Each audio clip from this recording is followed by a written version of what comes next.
بسم اللہ الرحمن الرحیم۔ تمام تعریف اس اللہ کے لیے جو عالمین کا رب ہے، اور درود و سلام ہو محمد مصطفیٰ صلی اللہ علیہ وآلہ وسلم اور آپ کی آل پر۔ ناظرین اکرام، آپ کا میزبان حسن آصف ایک بار پھر سے آپ کے سامنے موجود ہوں اپنے ٹاپک انڈرسٹینڈنگ قرآن، یعنی قرآن کو ہمیں کیسے سمجھنا ہے اور کس طریقے سے ہمیں قرآن مجید کو فالو کرنا ہے۔ ناظرین، جیسا کہ آپ کو معلوم ہے، قرآن مجید کی جو پیشین گوئیاں ہیں، خاص کر پروردگار عالم کی طرف سے جو ہدایت نازل ہوئی اور جو پیشین گوئیاں ہیں، اور ساتھ ہی ساتھ ہم بات کریں گے کہ آیات قرآن کے اقسام کیا ہیں، اور بہت سارے کچھ سوالات ہیں جن کا جوابات دینے کے لیے ہمارے ساتھ ایک بار پھر سے موجود ہیں آپ کا ہمارے خصوصی مہمان ڈاکٹر رضا عباس صاحب۔ تو آئیے سب سے پہلے استقبال کرتے ہیں ڈاکٹر صاحب کا۔ ڈاکٹر صاحب سلام علیکم۔ وعلیکم السلام۔ ڈاکٹر صاحب، جو پیشین گوئیاں ہیں خاص کر قرآن مجید میں، کس طرح کی پیشین گوئیاں ہیں اور کیا مقصد چھپا ہوا ہے خاص کر ان پیشین گوئیوں میں، ہم چاہیں گے آپ ہمارے ناظرین کو بتائیں۔ دیکھیے، یہ بھی ایک اہم بات ہے کہ قرآن کی پیشین گوئیاں دو طرح کی ہیں۔ ایک تو جنرل انسانوں کے لیے ہیں، اور کچھ پیشین گوئیاں قرآن کی حقانیت کو ثابت کرنے کے لیے ہیں۔ تو جیسا کہ میں نے پچھلی بار عرض کیا کہ اللہ کسی قوم کی حالت اس وقت تک نہیں بدلتا جب تک کہ وہ اپنے اندر تبدیلی نہیں لاتے۔ تو یہ ایک پیشین گوئی ہے کہ اگر تم اپنی قسمت بدلنا چاہتے ہو تو اپنے آپ کو بدلو۔ تو یہ جنرل ہدایت ہے اس میں کہ تمہارے بدلنے سے سب کچھ ہوگا اور کسی کے بدلنے سے کچھ نہیں ہوگا۔ پہلے تم خود اپنے اندر تبدیلی پیدا کرو۔ کوئی قوم، ہمیں خود چینج ہونا ہوگا، اپنے آپ کو چینج کرو۔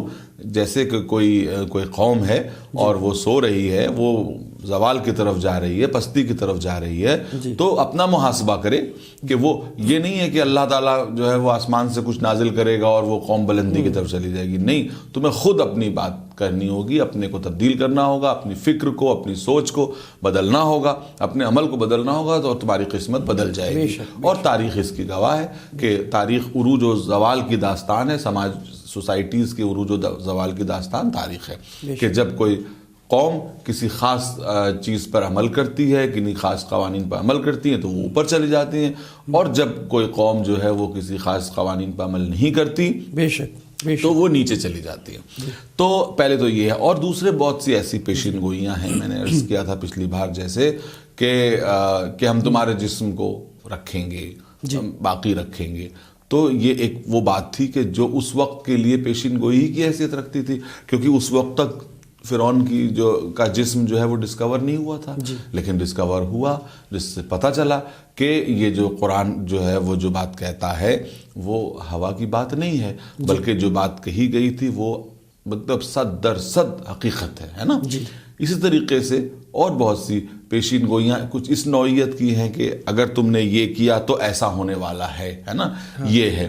یا مثلا سورہ روم میں دیکھیے کہ جو ہے وہ روم والے مغلوب ہو گئے، یہ اس وقت کی بات ہے کہ جب روم کے مغلوب ہونے کے بارے میں کوئی سوچ نہیں سکتا تھا، ہے نا۔ اسی سے اس کا نام ہی سورہ روم ہو گیا، یعنی ایک شہر کا نام ظاہر روم ہے، اور اس وقت رومن امپائر دنیا کی سپر پاور کہلاتی تھی، سب سے بڑی امپائر کہلاتی تھی، ہے نا۔ اور قرآن یہ کہہ رہا ہے، اور اس کے بعد ان کے غلبے کے بعد وہ پھر سے جو ہے وہ غالب آ جائیں گے، اور یہ دونوں باتیں بعد میں صحیح ہو کے رہیں۔ تو یہ اس طرح کی جو پیشین گوئیاں ہیں یہ اس لیے ہیں تاکہ قرآن کی حقانیت ثابت ہو جائے اور معلوم ہو جائے کہ یہ کلام ہے، یہ کلام الہی ہے، کسی عام آدمی کی انڈرسٹینڈنگ کا نتیجہ۔ دیکھیے یہ پیشین گوئیاں کیا دکھاتی ہیں کہ مثلا حضور اکرم پر یہ الزام لگ سکتا ہے کہ یہ ایک غیر معمولی ذہانت کے انسان ہیں، شخصیت ہیں، لہٰذا یہ چیزوں کو دیکھ کر کے سمجھ کے اور اس طرح سے چیزوں کو پیش کر دیتے ہیں۔ لیکن کوئی کتنا ہی غیر معمولی ذہنیت کا اور ذہانت کا آدمی ہو، وہ پیشین گوئیاں تو اس طرح کی نہیں کر سکتا ہے نا۔ تو یہ جو چیزیں ہیں، یہ ہر وہ چیز ہے کہ جو یہ بتانے کے لیے کافی ہے کہ یہ جو کلام زبان پہ آ رہا ہے یہ محمد مصطفیٰ کا کلام نہیں ہے، ہے نا۔ یہ اس کا کلام ہے جو خالق کائنات ہے، بے شک، ہے نا، خالق کائنات ہے، اور اس لیے وہ یہ کر رہا ہے۔ تو میں نے بتایا کہ یہ پیشین گوئیاں دو طرح کی ہیں، ایک تو یہ کہ انسان کی ہدایت کے لیے ہیں، بے شک، کہ تم یہ کرو گے تو یہ ہو جائے گا، اب یہ کر کے دیکھ لو، اگر نہ ہو تو قرآن غلط ہو جائے، بہت اچھی بات، لیکن ایسا نہیں ہوگا، ہے نا۔ تو یہ جنرل ہے ہدایت کے لیے، اور کچھ وہ ہے کہ وہ پیشین گوئیاں ہیں جو قرآن کی حقانیت کو ثابت کرتی ہے کہ یہ قرآن کتاب حق ہے نا، حقیقت کے ساتھ گفتگو کرتی ہے، اور اس کے لیے اگر آپ کو دیکھنا ہو تو دیکھ لو۔ کچھ پیشین گوئیاں یوں بھی ہیں کہ جو ہے وہ کہ تم لے آؤ، اگر تمہارے اندر اگر اتنی طاقت ہے کہ تم اس کا جواب لا سکو، اور تم ہرگز نہ لا سکو گے، واہ، تم ہرگز نہ لا سکو گے، یعنی یہ بھی ایک پیشین گوئی ہے کہ قرآن خود بتا رہا ہے کہ تم میں اتنی طاقت نہیں ہے کہ تم اس کا مقابلہ کر سکو اور اس کا جواب لے آ سکو، ہے نا۔ تو یہ جو چیزیں ہیں یہ اسی لیے، اب اس اعتبار سے قرآن کا چیلنج آج بھی باقی ہے، آج بھی باقی ہے۔ اگر کوئی آج کوئی سورہ کا جواب پیش کر دے، ایسی طرح کا کوئی سورہ پیش کر دے، سورہ کوثر ہی کا جواب پیش کر دے، تو قرآن کا چیلنج آج بھی ہے۔ قرآن کا چیلنج وقت کے ساتھ ختم نہیں ہوا ہے، بلکہ وہ آج بھی موجود ہے، لیکن آج بھی دنیا کا عاجز رہنا اس بات کا ثبوت ہے کہ یہ ایک زندہ معجزہ ہے۔ ورنہ اس وقت کے عرب بھائی جو سبا معلقات جو ہے وہ وہاں لٹکا سکتے ہیں خانہ کعبہ کے اوپر، اور جو بازار اوکاز میں اپنی شاعری کے تمام جو ہے وہ چیزیں کارنامے کر چکے ہیں اور دکھا چکے ہیں اپنے کمالات، جی، تو ان کے لیے جو ہے وہ کچھ آیتوں کا بنا لانا یا کسی سورے کا بنا لانا کون سا بڑا مشکل کام تھا۔ لیکن اور کوششیں بھی ہوئیں، ایک دو کوششیں ہوئیں، لیکن خود ان کے ساتھیوں ہی نے کہہ دیا یہ کیا جواب تم نے بنایا ہے، تو کچھ نہ ہوا، ہے نا۔ تو یہ جو چیز ہے، یہ قرآن کی جو پیشین گوئیاں ہیں یہ اسی طرح کی۔ بے شک، بہت اچھی آپ نے بات کی۔ قرآن مجید کی آیات سے متعلق سوال ہے کہ ناسخ اور منسوخ کسے کہتے ہیں؟ یہ ایک اہم بات ہے کہ ناسخ اور منسوخ قرآن کے قرآنیات سے کا علم رکھنے والوں کے نزدیک یہ ایک بہت اہم چیز ہے کہ ناسخ اور منسوخ۔ منسوخ کے معنی ہے کسی چیز کا حکم منسوخ ہو جانا، ایبروگیٹڈ۔ کوئی چیز، کوئی ایک حکم نازل ہوا اور ایک دوسری آیت آ گئی، اس نے اس حکم کو ختم کر دیا مثلا۔ تو دیکھیے اس پر ڈیبیٹ ہے کہ قرآن میں کتنی منسوخ آیتیں ہیں، ہے نا، اس پر ڈیبیٹ تو ہے، لیکن کچھ آیتیں ہیں کہ جن پہ باقاعدہ جن پہ اتفاق ہے کہ یہ آیت مثلا منسوخ ہو گئی تھی، ہے نا۔ کچھ آیتیں ہیں جن کو کہا جائے منسوخ ہو گئی۔ تو منسوخ کا مطلب یہ ہوتا ہے کہ حکم منسوخ ہوتا ہے، ہدایت منسوخ نہیں ہوتی۔ بہت خوب، بہت اچھی بات کہی، سمجھ رہے ہیں آپ۔ مثلا آپ کو میں ایک آیت کے بارے میں بتاتا ہوں کہ اس آیت کو آیہ نجوہ کہا جاتا ہے، آیہ نجوہ کہا جاتا ہے، اور مومنین جو ہے وہ اس بات کو سن کے بہت یعنی خوشی محسوس کریں گے کہ امیر المومنین نے فرمایا کہ قرآن میں ایک آیت ایسی ہے جس پر نہ مجھ سے پہلے کسی نے عمل کیا نہ میرے بعد کوئی عمل کرے گا۔ سبحان اللہ، سبحان اللہ۔ تو وہ کون سی آیت ہے؟ وہ آیہ نجوہ ہے۔ نجوہ کے معنی کیا ہے؟ نجوہ کے معنی ہے وسپرنگ، خاموشی سے گفتگو کرنا، کان میں گفتگو کرنا۔ تو قرآن میں ایک آیت ہے کہ یا ایھا الذین آمنوا اذا ناجیتم الرسول، ہے نا، کہ اگر تم اے ایمان والو، اگر تم رسول سے سرگوشی میں گفتگو کرنا چاہتے ہو تو اس کے لیے کیا کرو؟ کچھ صدقہ دو۔ واہ واہ واہ، کچھ صدقہ دو۔ کیوں یہ آیت آئی؟ رسول کی محفل میں رسول بیٹھے رہتے تھے، ہر آدمی کہتا تھا یا رسول اللہ مجھے آپ سے تنہائی میں گفتگو کرنی ہے، یا رسول اللہ مجھے آپ سے پرائیویٹ گفتگو کرنی ہے۔ اب رسول مجسمہ اخلاق ہے، وہ فوراً اٹھ کے جاتے تھے تنہائی میں۔ اب وہ بات تو کچھ خاص ہوتی نہیں تھی، اس کو یہ دکھانا منظور ہوتا تھا کہ ہم رسول سے بہت قریب ہیں۔ تو اللہ نے ان کے ایمان کی گہرائی ناپنے کے لیے ایک آیت اتار دی کہ اچھا اب کوئی اگر رسول سے تنہائی میں گفتگو کرنا چاہے تو پہلے صدقہ دے۔ اب جیسے ہی یہ آیت اتری سناٹا چھا گیا، کوئی نہیں گفتگو کرتا۔ حضرت علی یہ فرماتے ہیں کہ میرے پاس ایک دینار تھا، میں نے 10 درہم کیے، اور ہر بار رسول کے پاس جاتا تھا 1 درہم صدقہ کرتا تھا، رسول سے گفتگو کرتا تھا۔ اور کہا جاتا ہے، اب اس میں اختلاف ہے کہ کوئی کہتا ہے 1 ہفتے رہی، کوئی کہتا ہے 3 دن رہی، کوئی کہتا ہے 1 ہی دن رہی۔ اور اس کے بعد ایک دوسری آیت آ گئی کہ اچھا اللہ نے تمہاری جو ہے وہ ایمان کو کر لیا، اور اب ہم یہ حکم منسوخ کیے دیتے ہیں، اب ہم یہ حکم منسوخ کیے دیتے ہیں، یعنی اس حکم کو ختم کیے دیتے ہیں۔ تو یہ آیت منسوخ ہو گئی، ہے نا۔ لیکن اس آیت سے جو فضیلت کا پہلو نکلتا تھا وہ بھی رہ گیا اور ہدایت بھی رہ گئی. ہدایت کیا رہ گئی؟ ہدایت یہ رہ گئی کہ بہت سے لوگ سماج میں ایسے ہوتے ہیں جو بڑوں کے ساتھ اپنی قربت دکھانے کے لیے اس طرح کی چیزیں کرتے ہیں, لیکن جیسے ہی کوئی کچھ کرنے کی نوبت آتی ہے سب کے سب باہر چلے جاتے ہیں. اب آپ دیکھ رہے ہیں نا کہ یہ جو ہدایت ہے, تو ہدایت باقی رہتی ہے. آیت کے منسوخ ہونے کا یہ مطلب نہیں کہ اس کو قرآن سے نکال دیا جائے, اس لیے کہ حکم منسوخ ہوا ہے, ہدایت منسوخ نہیں ہے. بہت اچھی بات. تو اس طرح سے قرآن میں کئی آیتیں ہیں. میں نے پہلے ہی کہہ دیا کہ کچھ ڈیبیٹیبل معاملہ ہے. کچھ کہتے ہیں کہ اتنی منسوخ ہے, کچھ کہتے ہیں نہیں اس سے کم منسوخ ہے, کوئی کہتا ہے اس سے زیادہ منسوخ ہے. تو منسوخ کو ایک آیت ناسخ ہوتی ہے جو آ کر کے وہ حکم کو, اس حکم کو ختم کرتی ہے, یا تو نیا حکم لاتی ہے یا یہ کہ اس حکم کو ختم کر دیتی ہے. تو میں نے جیسا کہ مثال کے طور پہ آیہ نجوہ آپ کے سامنے نقل کی اور امیر المومنین کا وہ قول نقل کیا. بہت اچھی بات کہ یہ قرآن میں آیہ نجوہ ایسی ہے کہ نہ مجھ سے پہلے کسی نے اس آیت پہ عمل کیا, نہ اس کے بعد کسی نے عمل کیا, کیونکہ جب آیت منسوخ ہو گئی تو اس کا حکم منسوخ ہو گیا, اور حکم جب منسوخ ہو گیا تو اب قیامت تک کسی اور کو یہ موقع نہیں ملے گا کہ وہ اس آیت پر عمل کر سکے. لیکن میں نے کہا نہ فضیلت منسوخ ہوئی اور نہ ہدایت منسوخ. بے شک, بہت اچھی بات. جس طریقے سے رسول کریم صلی اللہ علیہ وآلہ وسلم پر آیاتیں نازل ہوتی رہیں, اس میں کچھ مکی ہیں کچھ مدنی, تو ان دونوں میں کیا فرق ہے ہمارے ناظرین کو بتائیں. بالکل. اچھا, میں اپنی بات وہ علی بھی مکمل کر دوں کہ ایسا ہوتا ہے. بالکل, اس کے بعد آپ کی یہ بات بھی لیتا ہوں کہ آپ دیکھتے ہیں کہ قرآن میں کئی جگہوں پہ حکم بدلتا ہے. یہ حکم کیوں بدلتا ہے؟ حکم یہ وہی اسپرٹ ہے کہ حکم بدلتا ہے. اس کا مطلب یہ نہیں کہ اللہ کے علم میں اضافہ ہو گیا تھا اس لیے حکم بدلا. مثلا لوگ جو ہے بیت المقدس کی طرف سجدہ کرتے تھے, عین رکوع کی حالت میں حکم ہوا کہ اب آپ خانہ کعبہ کی طرف سجدہ کیجئے. بہت اچھی بات. تو کیا اللہ کے علم میں کوئی اضافہ ہوا تھا؟ نہیں.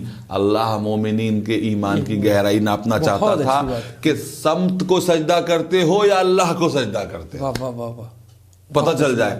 اور رسول کی حقانیت دیکھیے کہ حالت رکوع میں آیت نازل ہوئی تو رکوع میں آپ مڑ گئے. اس کے معنی یہ ہے کہ اگر رسول اپنی طرف سے نعوذ باللہ من ذالک کوئی بات بناتے تھے یا کوئی حکم کرتے تھے تو پہلے ہی سے بتا دیتے مومنین کو کہ دیکھو اب سے جو ہے ہم کعبے کی طرف منہ کرنے جا رہے ہیں. لیکن نبی نے بتایا کہ دیکھو جس وقت جہاں جو حکم ہوتا ہے میں اس وقت اس پر عمل کر دیتا ہوں. میں اپنے جو ہے وہ کسی چیز میں خود اپنا مختار نہیں ہوں, بلکہ ادھر سے حکم ملتا ہے. ٹھیک ہے نا. تو اس طرح سے مومنین کے ایمان کو ناپنا بھی مقصود ہوتا ہے. حضرت موسیٰ کو بلایا 30 راتوں کے لیے اور 10 راتوں کا اضافہ کر دیا. 10 راتوں کا اضافہ کیوں کیا؟ کہ اللہ کے علم میں اضافہ ہو گیا؟ نہیں, 10 راتوں میں آپ کے ایمان کو ناپنا مقصود تھا. 10 راتوں کے بعد جب حضرت موسیٰ آئے تو دیکھا کہ سب بت پرستی کر رہے ہیں. 10 راتوں کا انتظار بنی اسرائیل نہیں کر سکی. واہ, اور کیا نا آپ نے, بہت اچھی بات. تو آپ کے گریبان میں جھانکنے کے لیے مجبور کرتی ہیں یہ آیتیں کہ دیکھیے یہ اللہ سبحانہ وتعالیٰ, اللہ کے علم میں اضافہ نہیں ہوتا, اس کا علم تو مکمل ہے نا. لیکن جب وہ یہ تبدیلی آتی ہے تو اس کے پیچھے اور بہت سے معاملات ہوتے ہیں. اب آپ کی جو بات آتی ہے کہ مکے اور مدینے کی آیتیں, یہ بھی قرآنیات کے تعلق سے ایک بہت ہی اہم معاملہ ہے, اور ظاہر ہے کہ جو علماء ہیں وہ سب جانتے ہیں, لیکن یہاں پر ہم ناظرین کے لیے بتانا چاہتے ہیں کہ قرآن کے بنیادی طور پر 2 حصے ہیں. جیسے رسول کی زندگی کے 2 حصے ہیں, ایک مکے کا ایک مدینے کا.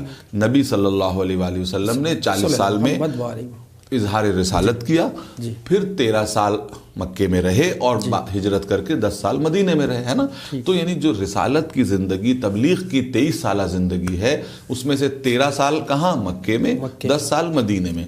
تو قرآن بھی 2 حصوں میں نازل ہوا. کچھ قرآن مکے میں نازل ہوا, کچھ قرآن مدینے میں نازل ہوا, مگر جو دونوں کے سٹائل اور ڈکشن میں بڑا فرق ہے, اسی لیے قرآن کے 2 حصے ہیں, ایک مکی اور ایک مدنی. کیا فرق ہے؟ فرق یہ ہے کہ دیکھیے جتنی اٹریکٹیو جو ایک جملے ہوتے ہیں ایسے کہ جس سے انسان ایک دم سے متوجہ ہو جائے, ہے نا, چھوٹے چھوٹے سورے جس میں حقیقتوں کا علم ہو, عقیدے کا علم ہو, قیامت کا ذکر ہو, یہ سب کوالٹیز مکے کے سورے میں, چونکہ نبی کو سنانا مقصود تھا, ہے نا. اب مثلا سورہ شروع ہوتا ہے والعصر ان الانسان لفی خسر, زمانے کی قسم تمام انسان گھاٹے میں ہے. تو جو آنے جانے والے ہیں وہ فوراً متوجہ ہو جائیں گے یہ کیا بات کہی جا رہی ہے نا. یا مثلا اذا زلزلت الارض زلزالہا، جب زمین بہت زوروں سے ہلا دی جائے گی. مکے میں نبی کا مقصد تھا لوگوں کو اپنی طرف متوجہ کرنا، ہے نا، ایسی باتوں سے کہ جو ایک دم انسان کی توجہ اپنی طرف کر لے، ہے نا. چاہے وہ سورہ قل هو اللہ احد ہو، چاہے سورۃ الحمد ہو. سورۃ الحمد کے لیے تو یہ ہے کہ مکے میں اور مدینے میں دونوں میں نازل ہوا. اور جتنے بھی سورے ہیں، ہے نا، کہ جس میں کوئی واقعہ یا جس میں کوئی بات، کوئی عقیدہ یا خاص طور پہ قیامت کی ہولناکی یا توحید کا بہت ہی اٹریکٹیو انداز میں تذکرہ کیا گیا. کیونکہ وہاں مسلمان نہیں تھے، مسلمانوں کی تلاش تھی نبی کو، ہے نا، مسلمانوں کی تلاش تھی. تو مکے کے خانہ کعبہ کے چاروں طرف ایسی آیتوں کی تلاوت کرتے تھے کہ انسان متوجہ ہو کے آ جائے کہ یہ کیا بات کہی جا رہی ہے، یہ کیسی گفتگو ہے نا، جس میں کہیں امید کی کرن دکھائی جاتی تھی، کہیں ہولناکی سے ڈرایا جاتا تھا. یہ وہ باتیں ہیں نا مثلا. اور اب جب مکے سے حضور مدینے پہنچے تو مدینے میں ایک چھوٹی موٹی حکومت قائم ہوئی، لوگ آئے، مسلمانوں کی تعداد بڑھی. تو اب حکم احکام کی آیتیں نازل ہوئیں. مثلا شراب مت پیو، مثلا جوا مت کھیلو، مثلا یہ نہ کرو، مثلا وہ نہ کرو، عورتوں تم اپنی اوڑھنی اپنے سینے پہ ڈالو، مثلا، ہے نا. احکام زیادہ تر، ہے نا. رمضان کے روزے فرض ہوئے. احکام کی آیتیں مدینے میں زیادہ تر، میں نے کہا نا کہ زیادہ تر. کیوں ایسا ہے؟ کیوں احکام کی آیتیں مکے پہ نازل نہیں ہوئی؟